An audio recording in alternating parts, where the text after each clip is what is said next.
Hello, this is Adam Watson, And I am Ben Kreger. and you are listening to the Comic Collaborative.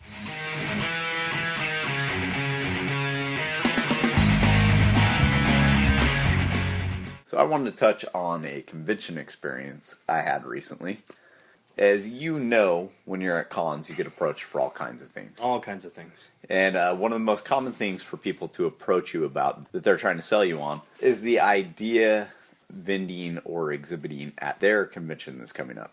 I'm not going to say the name of the convention that approached me. Yeah. But I had a gentleman approach me at my table when I was at Fantasticon in Tacoma a few weeks back to sell me on being a vendor at his show. Or at least he claimed it was his show. I'm not entirely positive it was. But I asked him for some details on it, and he claimed that they had 4,000 attendees last year.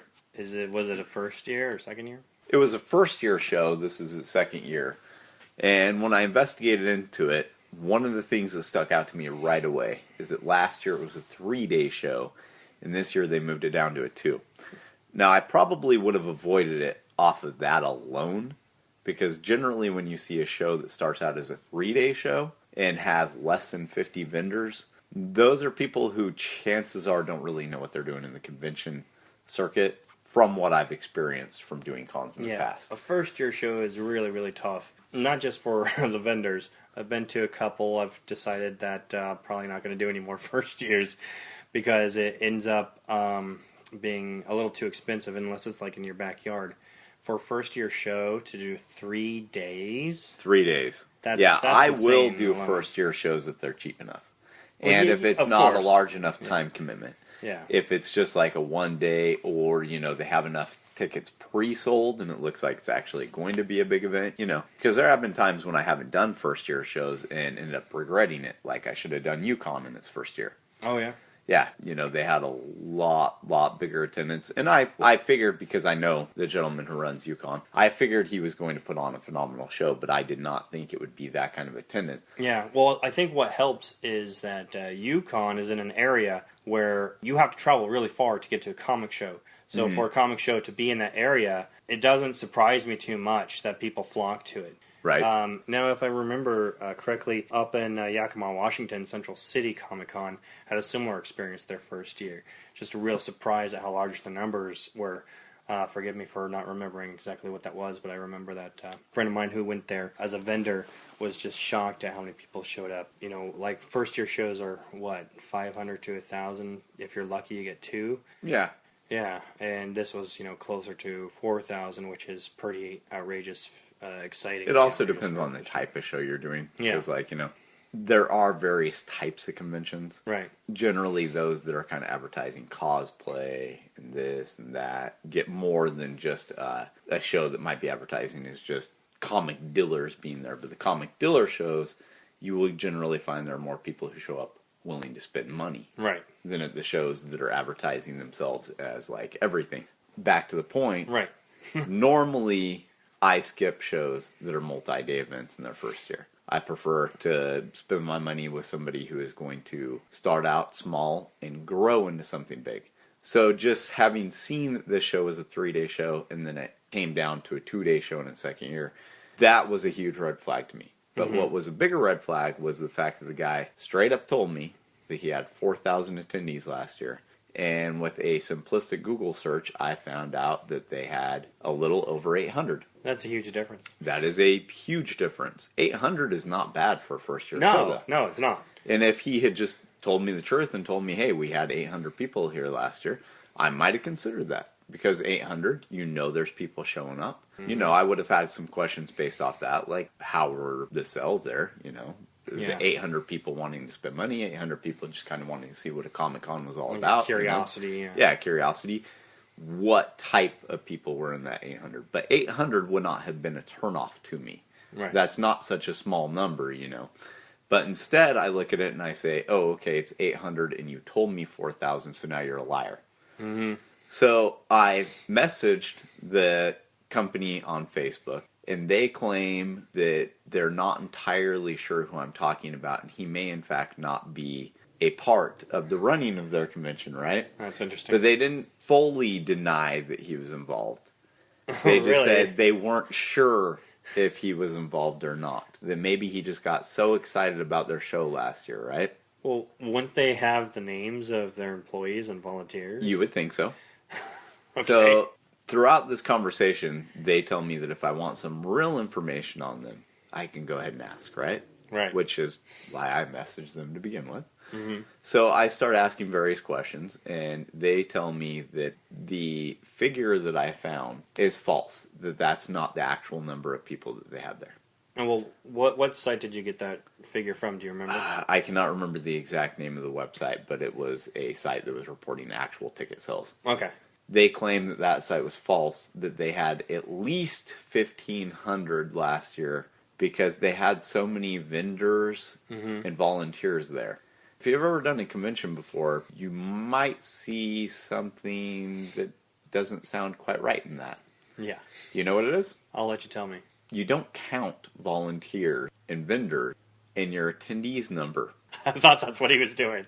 So he tells me they had at least that number because of all of the volunteers and attendees and staff and so on and so forth. Right.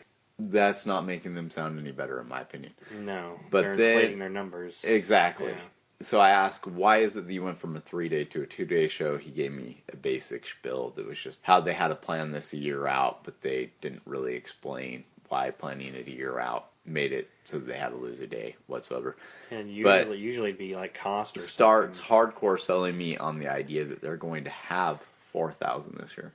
And so I said, well, how do you know that you're going to have 4,000? Where are you getting that projection from? Are you pre-selling tickets? What are you doing? Well, we're going to double our numbers this year. Well, how are you going to double your numbers? Well, because we have so much fame now that our numbers are going to double. They have fame. They have fame. That's what they told me. Okay. It was a show. I have done 8 shows this year so far. And, I'm pretty well informed on all the conventions that are coming up anywhere in my area. If it's within 10 hours, I want to know where it's at, when it is. I didn't hear about the show last year. Yeah. None of my friends that do conventions have heard about the show. So I'm going to call complete and utter bullshit on the fame part. But they tell me that they had 1,500 and that they're going to double that number. And somehow their math is coming up to they're going to have 4,000 attendees. Sure, because 2 + 2 = 5. Right. Exactly. That's crazy. That's very interesting.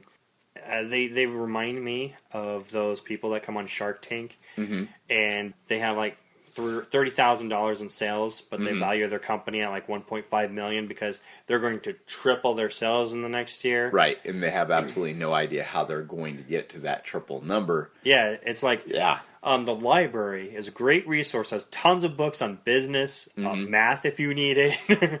Go to the library before you try and do something like run a con. Running a con is hard. Speaking of libraries, did you know you can check out graphic novels at your local library?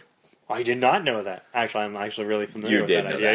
Yeah. So go check out your local library. Good place to get graphic novels. It's a great place to get graphic novels. So, as a small press publisher, I already wear half a dozen hats. No, I don't know, probably more like 20 hats. Which I only ever see you with one hat and it has all the buttons. For each button on my hat is each job I have. Okay. So imagine being a showrunner, first-year showrunner. You got enough money to put your show on, but you're asking for volunteers to work for free, to do the show for free, and you're juggling everything. You're juggling the guests, the vendors, the attendees, the volunteers. You're the treasurer. I mean, there's so many jobs that you're doing. So if you don't have a basic understanding of business and a basic understanding of how to work with people in a group, leadership skills, your con's not going to do well. Adam more than me, but I've seen my share of cons come and go. They just blip out of nowhere. It's like these fans go, I'm going to put on a show and it's going to be awesome, but they don't take a second to stop and think, okay, most shows take about 2 years to plan, so you got to take that time to do it. Smaller shows you might be able to get away with 6 months to a year, but we're talking like really small. So this is fascinating.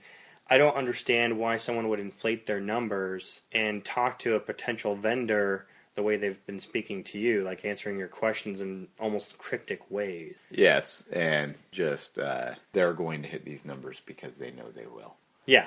So Like, that's never supposed true. to make me excited enough to rent a hotel room and spend, a couple $100 on the booth or table. Yeah. It's almost, Go ahead and drive 5 hours. Yeah, to get it's there. being disrespectful to the vendors. It is. Because they're ignoring the cost that the vendor puts in to be at that show. Mm-hmm. And most vendors choose what show they're going to. These numbers are important. 800 attendees or 4,000. That plays into your odds of how much money you're going to make, if you're going to make table or make profit. And not to mention all the travel expenses. This needs to be taken into consideration when you're running a show.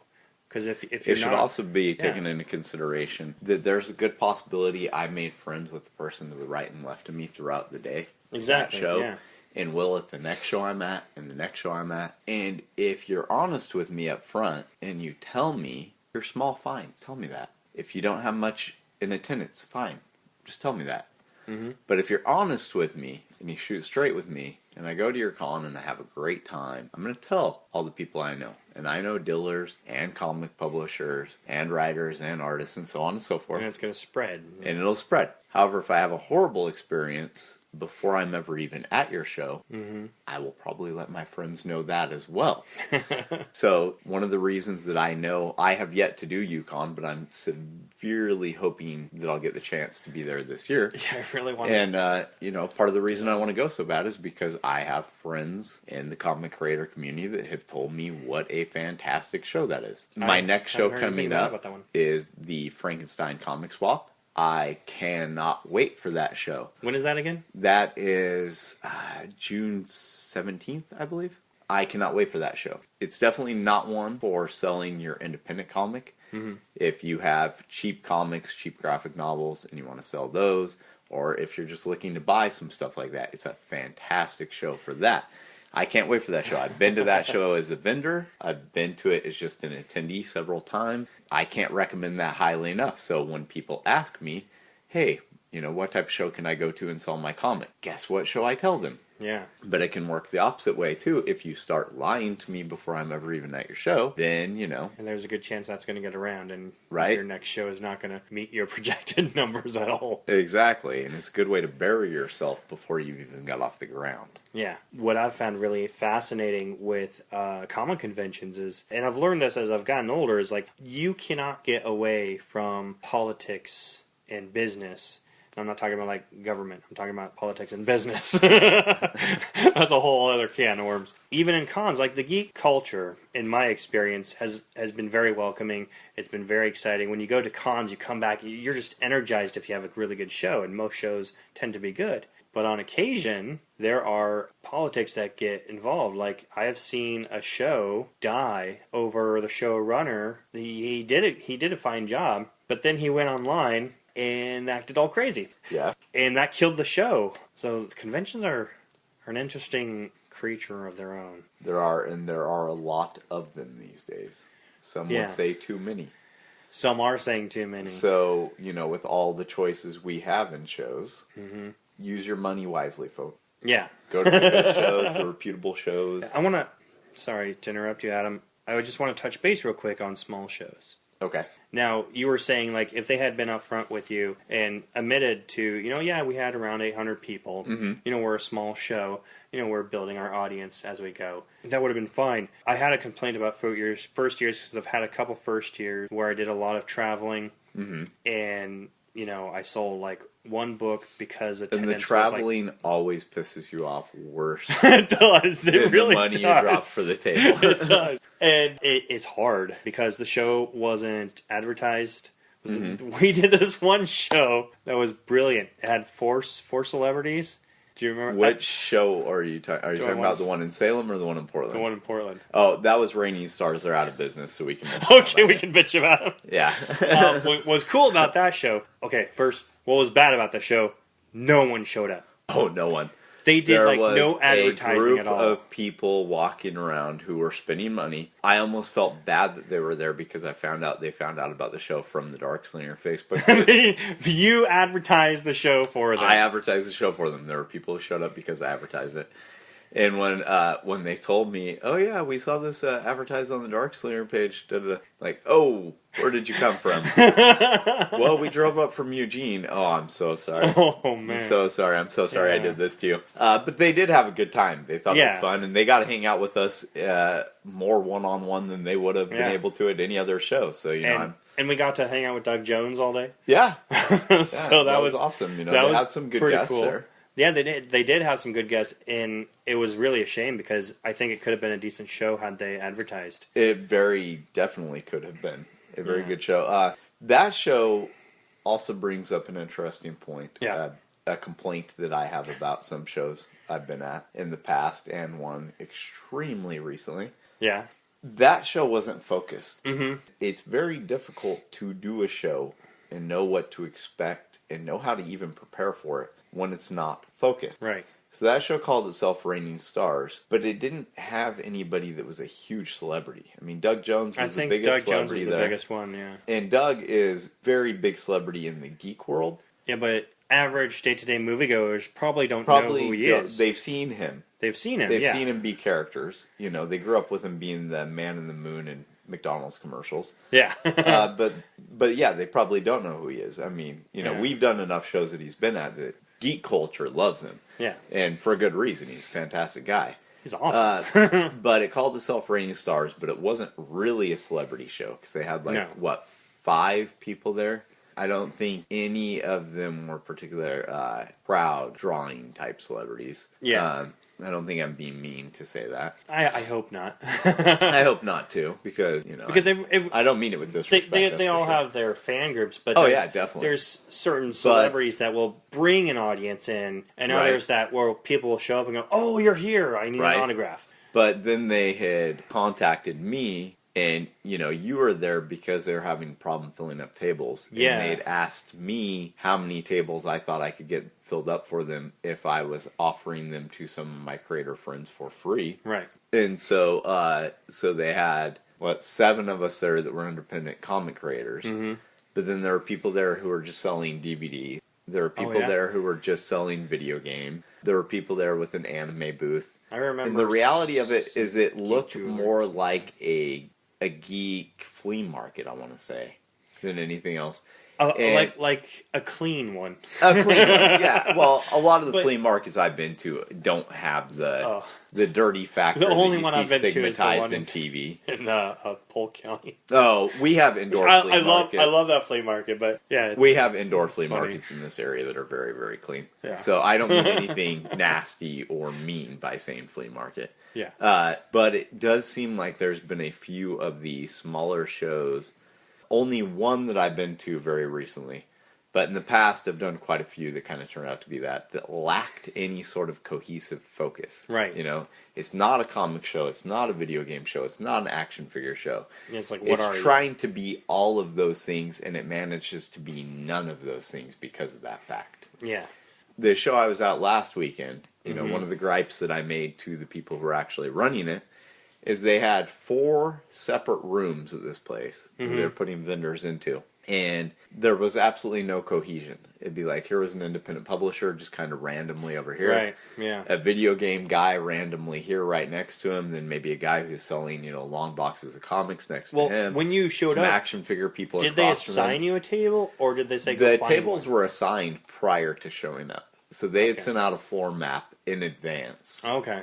And I don't know why it was like that, because I talked to one of the gentlemen who ran the show, and apparently it's a committeed show. So he was one of 5 people that was running it. And he said that he voted that they do exactly what I was recommending. Yeah. But that he got outvoted being told it would be too much work. Okay, that's if you're running a show, you cannot be afraid of too much work. Right? And the way it was set up with 4 different rooms, you would think, hey, there's enough people selling video games here, retro video games, to just fill up one room. Right. Retro video game room. Yeah, yeah. There's enough people here selling long boxes full of 50-cent bin issue comics. Put them all in the same room. Yeah. And basically had it more like a mall-style convention or something like that. Yeah, so they had a venue that was several different rooms. I'm guessing because that venue probably didn't cost too much. But I would guess so. The walls don't come down. Right. So they're, solid walls. So, yeah, the flow was really weird. Like, I took my kids to it. We were able to see the whole show, but it was a little bit awkward, like you were saying. Mm-hmm. There wasn't a real flow to it. Yeah, there was no cohesion. You were there as an attendee. I was there as a vendor. Yes.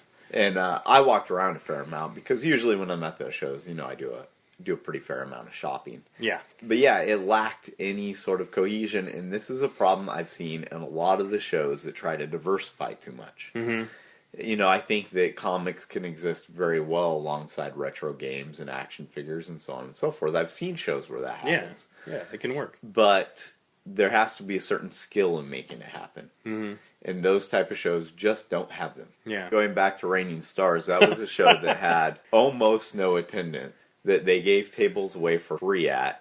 Yeah. That they didn't even get all the tables given away. No, not all of them. Yeah, they gave at least 5 or 6 tables away. Yeah, but there was there was still tables empty. Oh yes. After I was done setting up, and it was like, yeah, there were a lot of tables that were empty there. Yeah. But on top of that, okay, so they didn't manage to fill up their con floor. I'm assuming that they paid appearance fees for the celebrities. I would assume you have to, because standardly, yeah, because that's pretty standard from what I've looked into. And I'm assuming they didn't sell any tickets in advance. It didn't seem like they did. I doubt it. And so, what made that show? What made the people who were having that show basically think that it would be a good idea to do it as a 2-day event? I don't know. Part of the problem with conventions today for vendors is competing with the celebrities. Mm-hmm. Correct. And so and I'm just going to pause you 1 second there to say it's also really weird to have a show that has celebrities that has no panel. That is really bizarre. Yes, you're totally right. That is really, really, really strange. Okay, go on. So I think these new showrunners come into its thing. Well, Wizard World has celebrities. Mm-hmm. Emerald City has celebrities. Rose City has celebrities. Yeah, Rose City. And so they think, well, if I'm going to do a comic show, I have to have celebrities. And if you have celebrities, well, then that kind of makes sense to have a 2-day show so that people that want to see the celebrities can see them without standing in line for a whole show. And so in that way, I think that's what they were thinking. My big question is, why did they think they could do a show without putting money into advertising? And that is a damn good question. Yeah, that's the unsolved question. It seems like that's where a lot of these shows are filling these days. Mm-hmm. Well, the show I was at this last weekend, I had stopped by a local movie store on the way home, and I was talking to one of the cashiers there, and he was obviously a geeky guy. He's wearing a Deadpool t-shirt, and he asked me how my day was going, and I told him I was very tired. I just got done at a convention. Was it a convention in Salem? I said, yeah, which I guess that kind of gives away what show it was, but that's okay. And he's like, well, where was it at? What were the details, and what were they selling? So I told him all those things. He would have loved to go. He knew nothing about it. I think, okay, this is one of the few stores left in this area that just focuses on selling like DVDs and video games and stuff like that. Why were no flyers dropped off at their store? Right. It is possible for me to believe that they wouldn't allow flyers to be hung in the window. If it weren't for the fact that I looked at their windows as I left the store, because there were flyers. There were flyers? Yeah, just not for that show. Okay. Maybe they're pickier about what flyers, but you would think at the very least you would stop by, have a brief conversation with some of the clerks there. Yeah. Hey, this show's happening. If people are, asking you what's going on in town today. What you're addressing is people not understanding what their audience is. Yes. Or where their audience is. Correct. And today, this is becoming a problem for small business, is we're all wrapped up in social media. Correct. So we think, we'll use social media to advertise. Now, granted, Facebook and Twitter and Tumblr and Instagram, they have their good points. Mm-hmm. They can help spread the word. Absolutely. But if that is your only avenue, no one's going to go to your show. Correct. Like a handful of people are going to show up. For me, it's frustrating because of the algorithms that they use. Mm-hmm. We both have pages for our comic books and our businesses and stuff, but they also tell you how many people see a post. Correct. I have, 700 people on my Black Suited Death page, which is my best page on Facebook. And 12 people will see a post. Correct. And that's insane to me. And even if you boost a post, the people on your page don't see that boosted post. Correct. People in the supposed demographics that you tried to do that you see select. it. But, the people that want to see the stuff are not seeing it on their walls. Mm-hmm. Or if it shows up on their walls, it shows up as sponsored. Right. And some people and you can turn that off. Right. And some people will just see the thing saying sponsored and scroll past. Scroll past. Correct. So social media can't be your only outlet. Facebook definitely can be, because what you were speaking of is specifically Facebook. The same does not work if you apply it towards Instagram. Tumblr, I don't have enough followers on to tell you if it works that way on Tumblr. I think Tumblr's dying. No one's talking about it anymore. I don't know. I like the layout, so I'll continue to use it. And it auto-populates when I post things from Instagram, so I'm Google cool with that. Plus still exists, but... Yeah, I have one of those. I think I've posted 3 things on their lifetime. Yeah. I don't understand the way that one works at all. I don't. That's a conversation for another time. But yeah, there are a number of shows that it seems like Facebook is their only marketing, and I have been very surprised. Like, I did the Vancouver Toy Junkie show a few months ago, and that's actually who Frankenstein's teaming up with, right? Oh, nice. And I'll be honest, I was very, very worried going into the show because I could only find marketing on Facebook. Really? I believe that the people who run the show own a toy store, I think. Mm-hmm. I also noticed that there were a number of people who were vending there that own shops in this area that are for like toys and comics and things of that nature. Mm-hmm. And so I'm guessing they probably had flyers to pass out. Okay. And flyers at shops can do a tremendous amount. That's true. But it was the only thing I could really find. And, the purchase price, it was a good enough price to go check it out, see if I could make some sales, right? Mm-hmm. But I get there, and when the show opens, I was just floored. I was blown away because, there's tons of people there. Oh, yeah? And it was people ready and willing to spend money. I mean, they came there with one intention: to not leave with any money. And that's the best type of show to be at. That is the best type of show, yeah. And, and I'm just kind of sitting there thinking, I'm almost unprepared for how many people are here. Yeah? Because I could only find marketing on Facebook, and I thought, okay, this isn't a well-marketed show. I was obviously wrong. How often did they do it? Is it one of those shows that repeats all the time? Yes, it's an every 3-month show. Okay. And so I'm people sure, expect it. Yes. Yeah. Yeah, and I'm sure that helps out a lot too. They have fame to double their numbers. Right. But they are probably mixing traditional media with Facebook, which that just goes to prove that, hey, you can be social media only if you're only going to do one type of online marketing. Yeah. But you still have to do some outside marketing, which I'm sure they did, because otherwise why would all the shops know about the show to begin with? Yeah. And maybe, who knows, maybe we can try and get some of these convention runners on the show in a future episode to pick their brains and talk to them. I was gonna find out about misconceptions we have, and, Yeah, I was going to say, maybe we need a disclaimer here. Now, Adam's done a shit ton of shows, and I've done, as many as I can afford. That's which the number I've done, a shit ton? A shit ton. Okay. A shit ton of shows. We swear in this podcast. We do. There's a parental advisory going on. So I was like, we need a disclaimer. Now, these are opinions of people that have gone to a number of shows and have had experiences. So we're speaking from our experience. But yeah, we do plan on having a showrunner on to maybe change our minds about some of our opinions, or at least try. Yeah.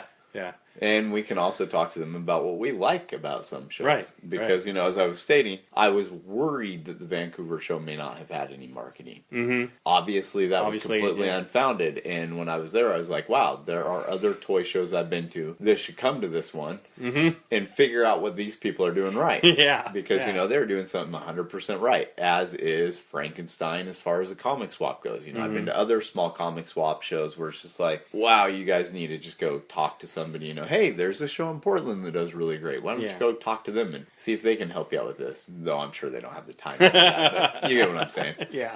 But I have found that the fell rate is a lot bigger in the shows that try to be the big shows. Yeah. They try to be a big show the first 2 years or whatever. And a show we did in Salem last year. I don't want to say the name of the show. It was 2 days both years that it occurred.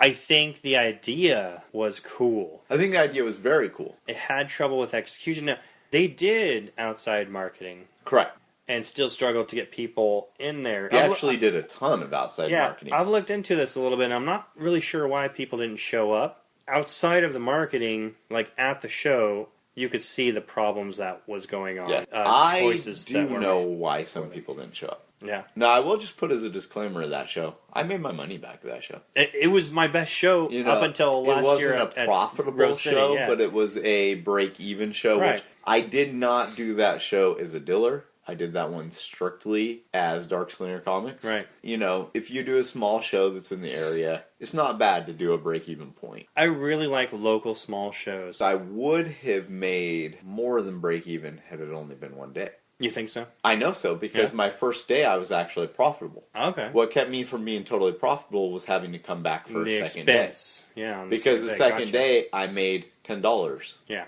And I was there for, 8 hours. Yeah. And, That's a lot of work for $10. It is a lot of work for $10. Now, you got to look at it as that $10, that was probably 3 comics I sold. And, right. Let's just pretend that was to 3 different people. Mm-hmm. And that those 3 people may potentially become lifetime fans, and that's invaluable. Yeah. Yeah, because that does happen. Yeah, you can't just look at it as like, oh, okay, I only made this much. I might have made a lot more. You never know. Yeah. But the money I could actually count at the end of the day, I was at the break-even point after having to come back for Sunday. Yeah. Yeah, I understand not wanting to mention it by name because we are friends with the gentleman who runs the show. And, we have nothing against him whatsoever. Yeah. One of the big reasons I heard, because I did ask several of our friends who will go to shows to, attend them, so on and so forth, purchase price was the number one reason. Yeah. They were charging a rate for tables that you would expect to pay if you were basically anywhere but Salem. Salem is not a show you should be spending a lot of money to be at a table at because it does not have the amount of people. Right. They were charging a purchase price for the tables that people didn't like, and then they were charging an entrance fee people didn't like. Yeah. Well, Two things will completely kill a show. I did have some concerns about the entrance fee. And also the venue, while it's a nice place. Mm-hmm. It was a very nice place. It's expensive to rent. Oh, it looked like it was. Yeah. So if you're gonna start a show, check the budget of the venues. There's a lot of venues out there. I mean, you can have it in barns that are usually held for weddings and stuff like that. If you want to start, those are generally on the cheaper side, depending on how many weddings they have there. But look around. Elks lodges, moose lodges. Yeah, don't get trapped in, ooh, this is a shiny convention place, I should be here. Right, not for your first show. You gotta watch your budget. Yeah, ECC didn't start out where it is now. No. I actually like the old building better. But. Yeah. I actually liked the old Portland comic show that was in the basement. Oh, what was that one? Well, Alan calls that the garage sale comics. Actually, I really liked that. It was just simply called the Portland Comic Book Show, and it was at the Memorial Coliseum, right in the basement of the Memorial Coliseum. I like that. Harken back to the shows I went to as a kid. Well, that's what you would love about going to a show like Frankenstein, right? Because that feels more like you're going to a show that would have been when you were a kid. Yeah, a comic show. Yeah. Not a show that's calling itself a comic. So let's talk for a moment about conventions and how they've been throughout our lifetimes. How old were you when you went to your first convention? Do you remember? Oh, 13 or 14. Okay. Yeah. I mean, I guess I picked up my first comic book when I was, 6 or 7. Mm-hmm.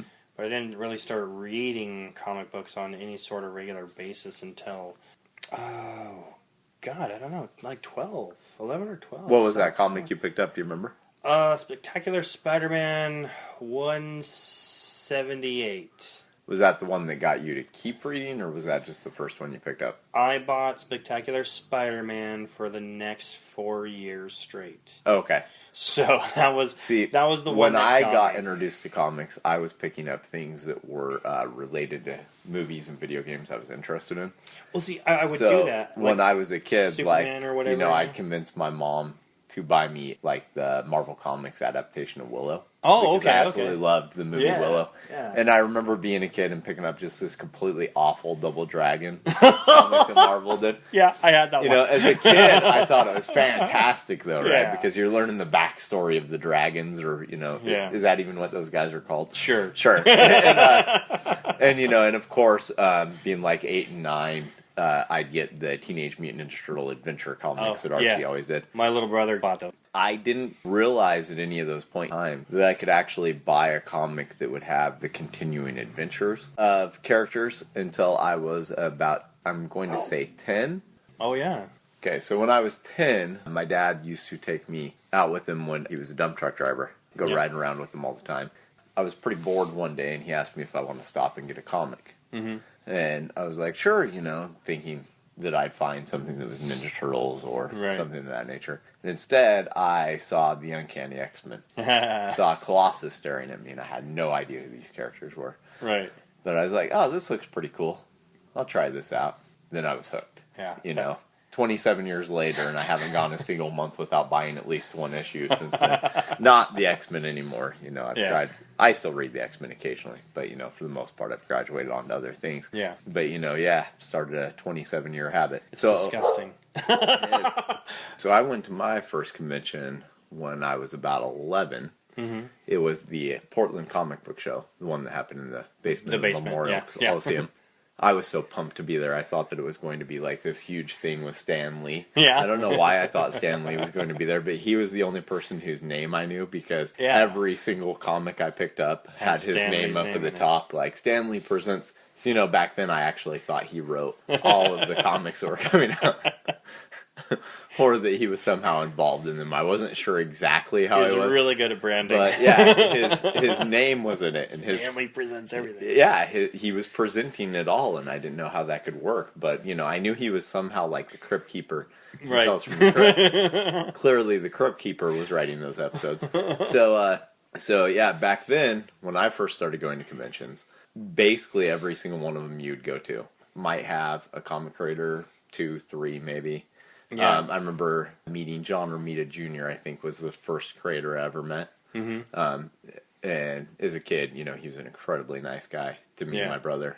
But I didn't even realize he was a comic creator. It was my younger brother who figured out he was and, wanted to go up and talk to him. It wasn't until we got up there that I started seeing, the artwork and was like, oh, I actually know this guy's artwork. So he's probably the first creator whose name I learned outside of Stan Lee just for that reason. But back then, primarily what conventions were just table after table after table of people reselling comics. It was kind of like a swap meet. Is how I remember it. A lot of ways it was like a swap meet. Yeah. And in fact, most of them are called comic swaps that are geared towards the vendors these days. Right. They stayed like that for a very long time. You'd see a few independent guys here and there. As I remember, it was Image that really changed everything. Because the first con I went to, the first time, well, maybe it was Wizard. They put advertisements for classifieds in the back of Wizard magazine for all the cons in your state. Right. And when I saw one was in Oregon. I look at those constantly. Yeah, exactly. We're like, Oregon. Yes! Can we go to this one? No, Mom. But we actually ended up... You told your mom no? No, my mom said no. I don't know.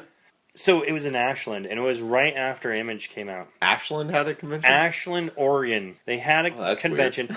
And again, it followed kind of the swap meet thing, but they had the stars of comics. They had Rob Liefeld and Todd McFarlane and Jim Lee. We went there, got in line right away. Well, first we had to go pick up, Youngblood and all those books because we wanted Spawn to get them signed. And this is before... What are those certificates called? Certificates of authenticity. Yeah, authenticity. This is before then. We're just excited to meet these guys and get them signed. So we go in there and we finally meet them and we get our signatures. And, the line was so long that we really didn't even get to talk to them. But that was the first time I ever saw a comic artist or comic creator at a convention. Mm-hmm. And it was... For a young prepubescent boy, it was very exciting to see your idols in real life. Especially idols that drew boobies. Yeah, big boobies. Yeah. That's probably what you were looking at that age. So over the years, we've seen conventions evolve quite dramatically. Because like I stated, when I first started going to shows, they were, for lack of a better term, like you stated, comic swap meets. Right. That had a few creators at them. And maybe once in a while you would see sort of kind of celebrity. Like I remember being at the Portland Comic Book Show in the early 90s and they would have Playboy models there. It was give the dad something to do. I guess so. It was weird, but I remember being at least 2 of those that had Playboy models who... You know, it's possible that they might have modeled for like some of those Image covers back in the 90s or something. Because you remember Image used to do like the photo model covers. Right, yeah. But I am not going to state whatsoever that that's who those women were. Yeah. As far as I knew, they were just Playboy models.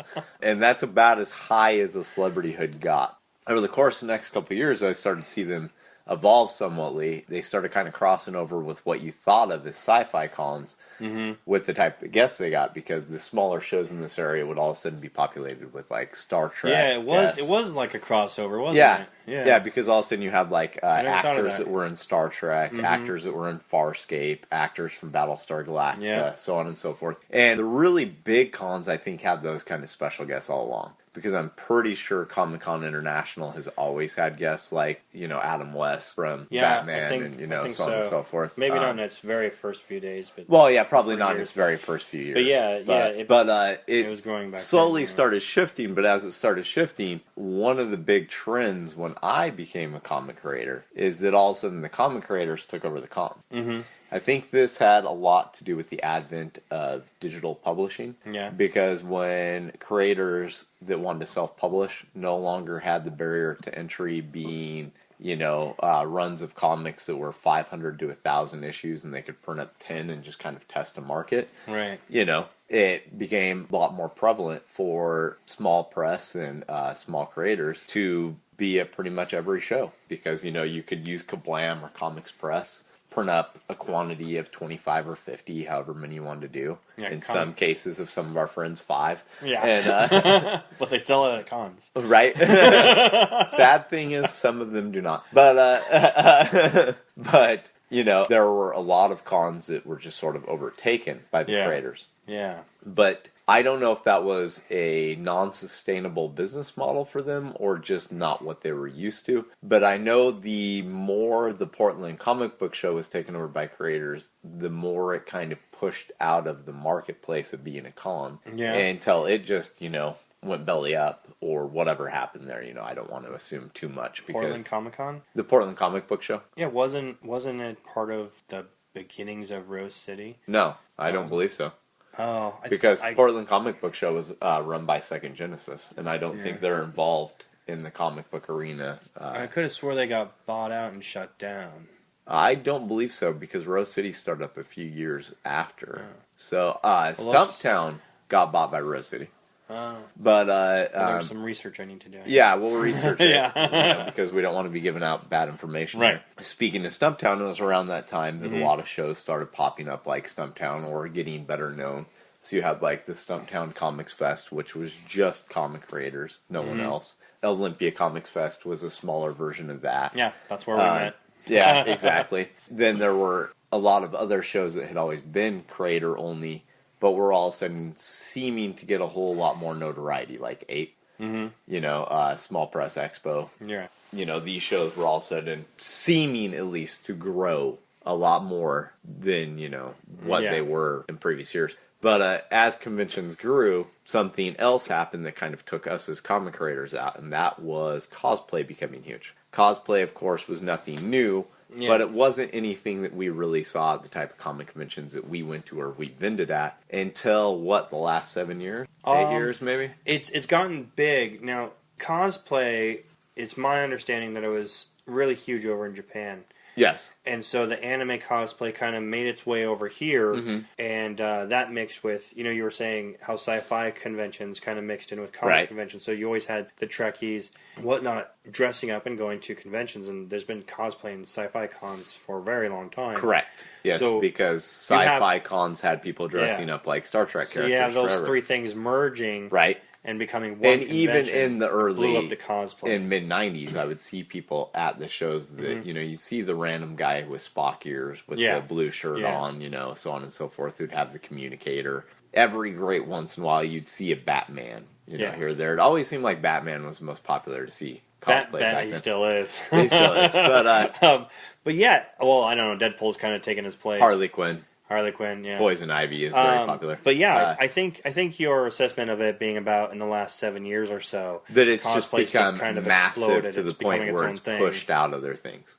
So now when you go to some of the bigger cons, it seems like it's cosplay first and then, comic creator, or not even that. I would say cosplay first, celebrities somewhere in there, then, maybe whoever the big publishers have brought, because, you'll very often see like the big Marvel booth, the big Image booth, and then they'll have like 25 creators at each booth that are sitting there signing. There's a few publishers, like the actual publisher, that I keep pestering. And it's like, when are you going to be in Portland? Because like it's great to meet the writers and everything, but as a publisher, the brain I really want to pick is the guys behind the company. Yeah.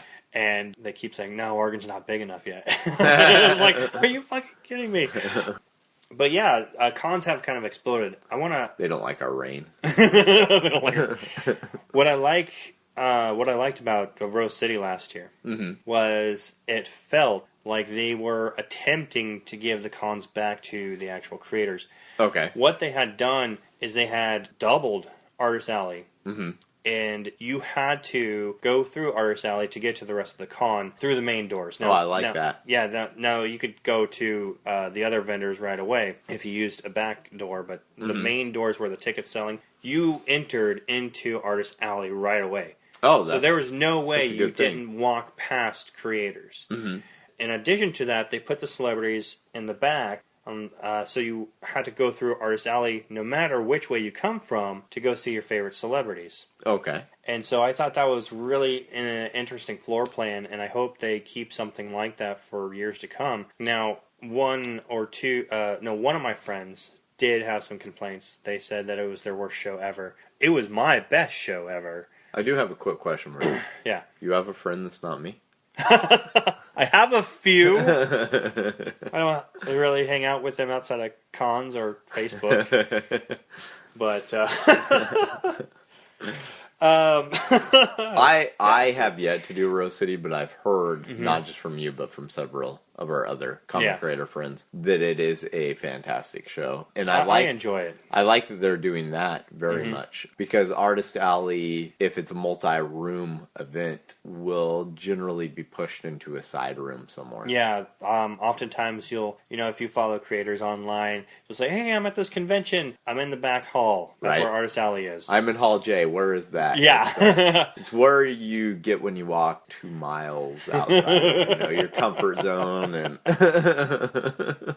yeah, I've enjoyed Rose City the past few years. The first year I did, I was by the men's bathroom, so I got to meet a bunch of creators on their way to pee. I think I walked away with $80. It was horrible. It's like the worst I've heard everybody say never be by the bathroom. Don't be by the bathrooms. But I've done fantastically when I've been put by the bathrooms before. Do you make them stop and they buy something just so they can go pee? Is that your strategy? No, but maybe I should try that. Okay. But no, it's just when people come out of the bathroom, they're so relieved, and see, you never hit them on their way in. Always on their way out. I never saw them on their way out. Oh, okay. So they teleported past you. I think they walked past me and was like, I'm not coming back here. That's weird. The guy keeps talking to me while I'm trying to pee. Yeah, this is before I was I'm more eccentric now than I was. So sad. So that's kind of the landscape of what cons have been like in the last, 15 years. Yeah. From my point of view, from my perspective. Yeah. And now it seems like today that no matter what type of con you want to go to, you can find that specific type. So if you really like going for the cosplay, there are cons that center primarily around cosplay. Does ChimeraCon still do a cosplay contest? I've never been to ChimeraCon because I've never been to an anime show. That's an anime specific show. Yeah. So Frankenstein, which I've mentioned a few times. Yeah, you should get paid for how many times you mentioned them. Hey, I love that show, and I want other people to love that show. They are comic swap meet, basically. Right. What there does seem to be somewhat of a lack in is creator-specific shows these days. Mm-hmm. So you, of course, still have 8. And, Right. Small Press Expo, I'm pretty sure, is still going on. As far as I know. Mocha. But those are shows that are pretty far away for us. Yeah. Stumptown was the Portland show. Even though there was a lot about it I didn't like, it was still the hometown show that was creator-specific. Right. It does seem like there aren't enough creator-specific shows anymore. So No, they really have become multimedia events. Mm-hmm. It's heartbreaking a little bit that, you go to a comic convention, but the comics are kind of like shoved into a corner. Correct. But I'm hoping things are turning around because convention showrunners are starting to get a lot of backlash from not just creators, but fans are starting to get a little upset about how hard it is to find a comic book at a comic convention. Mm-hmm. So hopefully there'll be a turnaround in the next few years, but Well, in order to see a turnaround, we'd have to make one, basically. Well, yeah. If there to be more creator-owned shows, then talk to your local library about getting a show set up. That's what I'm attempting to do. That's right. So you want to talk about library shows real quick? Because this is something that's new to me, but you've been exploring it for a while. I have been exploring it, but I don't feel that I know enough about it yet to fully comment on it. Okay. I have not actually done one yet. Right. So I don't feel that I'm the correct person to be commenting on them yet. Beyond just to say that library shows seem to be a fantastic idea.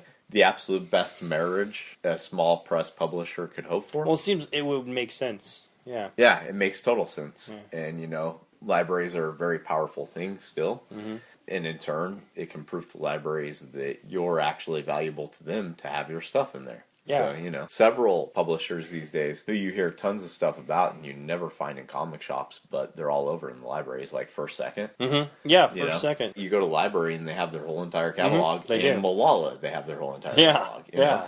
So they're obviously, very library friendly, because one of the challenges that comics faces today is how do you get naturally found? Right. Without being on newsstands, kids aren't going to just naturally find stuff these days. But, believe it or not, kids still go to libraries. Mm-hmm. And the libraries that have well-stocked graphic novel sections, kids are going to be checking out books from there. I know because I have kids. I take them to the library. And they find the stuff there. And chances are, 9 times out of 10, what they find is a kid-friendly smaller book. I don't know if I would say small press because some of these are actually published by huge publishers like, Pantheon, so on and so forth. But, like my daughter's read all the Zeta the Space Girl saga. Right. And that is much easier to find at a library than, Miss Marvel is. Yeah. Or The Unbeatable Squirrel Girl. My local library has both volumes of Paper Girls, which, you can argue the kids shouldn't read that one, I guess. It's not really that bad, honestly. Maybe. It's more like what you find in 80s PG-13. Like I would. It's a lot like that. I think that's intentional. Yeah. It's a good series. But yeah, I love that series. But a lot of that stuff is very prevalent at libraries. So why not have conventions there? And it seems like that's something that's been catching on like wildfire in the last couple of years. And I think in the future, that's where creator cons are headed. Yeah. Lots and lots of library cons that host local creators or, creators that might even be a little distance away coming in for the event. Yeah. So, but that is all stuff we will leave for a future episode. All right. This is Adam Watson. And I'm Ben Kreger, and this has been an exciting episode of Comic Collaborative.